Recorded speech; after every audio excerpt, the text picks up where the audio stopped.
Today, we're resurrecting the completely forgotten greatness of a true 1930s football pioneer. We're looking at a guy who literally shaped the early developmental years of the NFL. Yet, crazy enough, his name almost never comes up in modern conversations. Let's fix that. Let's kick things off with a pretty bold claim. Now, this isn't just praise from some random guy. This is straight from Red Grange, the galloping ghost himself. And he's talking about Earl Dutch Clark. When an absolute icon of the game calls you the hardest man to tackle, yeah, you know for sure we're dealing with an extraordinary talent. To really anchor you before we time travel back to the 30s, just consider this single number, 6. That's how many times Dutch Clark was named a first-team All-Pro quarterback. And get this, he only played 7 professional seasons. I mean, think about that level of dominance. For practically his entire career, he was universally recognized as the absolute best at his position. No question about it. So here's how we're going to unpack the legend of Dutch Clark today. First up, we'll look at the 1930s NFL battlefield. Then we'll get into the ultimate triple-threat playmaker, followed by Detroit's record-breaking rushing attack. After that, we'll explore his role as a humble, unifying field general. And finally, wrap up with the legacy of an infallible legend. All right, let's jump right into Section 1, the 1930s NFL battlefield. Now, to truly appreciate Clark's greatness, we absolutely have to understand the jarring rules of his era. You just can't judge Dutch Clark by today's stats. Up until the rules started shifting after the 1932 season, a quarterback couldn't just take a snap from under center and instantly sling it. Nope.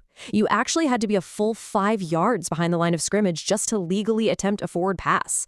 So throwing the ball was this slow, desperate, and insanely difficult tactic to pull off without getting completely swarmed by defenders. And the brutal reality of playing in that era? Well, check this out. In 1932, the NFL's passing leader, a guy named Arnie Herber, had a completion percentage of just 36.6%. Think about that. Passing the ball was basically a coin flip, and one that was heavily weighted toward the defense. So, because passing was essentially penalized by the rulebook, offenses had to rely on these highly choreographed, totally chaotic running schemes. We're talking meticulously designed misdirection, constant laterals all over the place, fake jet sweeps, and multiple pulling blockers. You'd literally have players running in completely opposite directions just to confuse the defense. Honestly, it was a lot less like the modern football we know, and more like a high-speed rugby circus. Which brings us to Section 2, the ultimate triple-threat playmaker.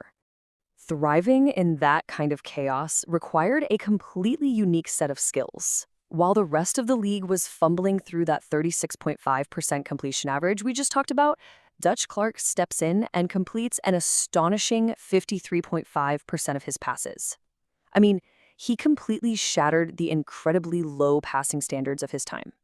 He wasn't just playing the game, he was literally outperforming the mathematical reality of the entire league. But here's the thing, he wasn't just a runner and a passer, he was also an absolute master of the drop kick. Now, if you're not familiar, this is a completely lost art today, where the player literally drops the ball, lets it bounce on the turf, and kicks it right through the uprights.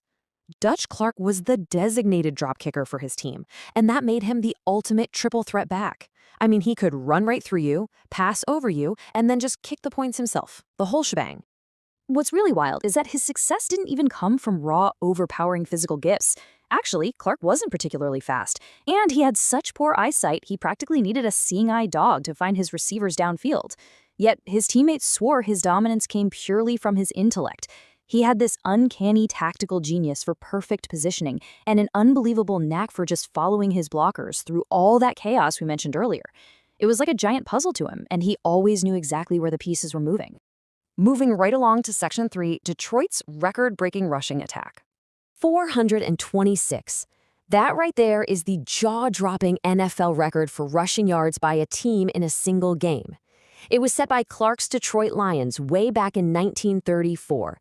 And get this, astonishingly, despite all the athletic freaks and crazy offensive schemes we've seen in the modern era, that rushing record from nearly 90 years ago, it still stands today. No way, right?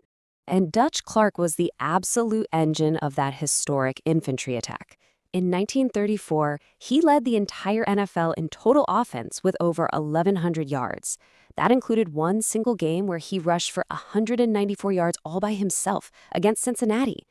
By 1935, he was the unanimous team captain, led the entire league in scoring, and ripped off a 42-yard touchdown run in the championship game. That huge play helped the Lions just crush the Giants 26-7. He was an absolute powerhouse. That leads us perfectly into Section 4, a humble, unifying field general. Because what truly set Clark apart wasn't just the flashy stats. It was his profound character and his leadership on the field. Listen to this quote from a rival coach. "If Dutch stepped on the field with Red Grange, Jim Thorpe, and George Gipp, Dutch would be the general." Wow. Even opposing coaches recognized his supreme tactical leadership, putting him right at the top among the mythic titans of the game. His teammates genuinely believed he was totally infallible, and his own coach, Potsy Clark, explained exactly why. It wasn't just because he was super smart, it was because he never, ever criticized his guys. The coach said, anytime a play broke down, Dutch took the entire blame. It didn't matter if a lineman completely missed a block or a receiver ran the totally wrong route. Dutch took the heat. He was the ultimate shield for his teammates. In fact, his humility was so extreme that as the signal caller, he frequently avoided calling plays directed his own way. Why? Because he was terrified of hogging the limelight. This constant prioritization of the team's success over his own individual stats earned him the absolute, unquestioning trust of every single teammate in that huddle. Seriously, they would run through a brick wall for him because they knew, without a doubt, that he always had their backs. And that brings us to our final section, Section 5, Legacy of an Infallible Legend. Now, despite constantly giving up the spotlight and refusing to call his own number, Dutch Clark still retired as the NFL's all-time leading scorer with 369 points. Think about how crazy that is. His greatness simply could not be hidden, no matter how humble he tried to be.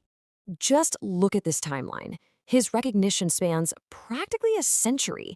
He started off as Colorado College's very first All-American back in 1929. Then, he was part of the inaugural class for the College Football Hall of Fame in 1951 and the inaugural class of the Pro Football Hall of Fame in 1963.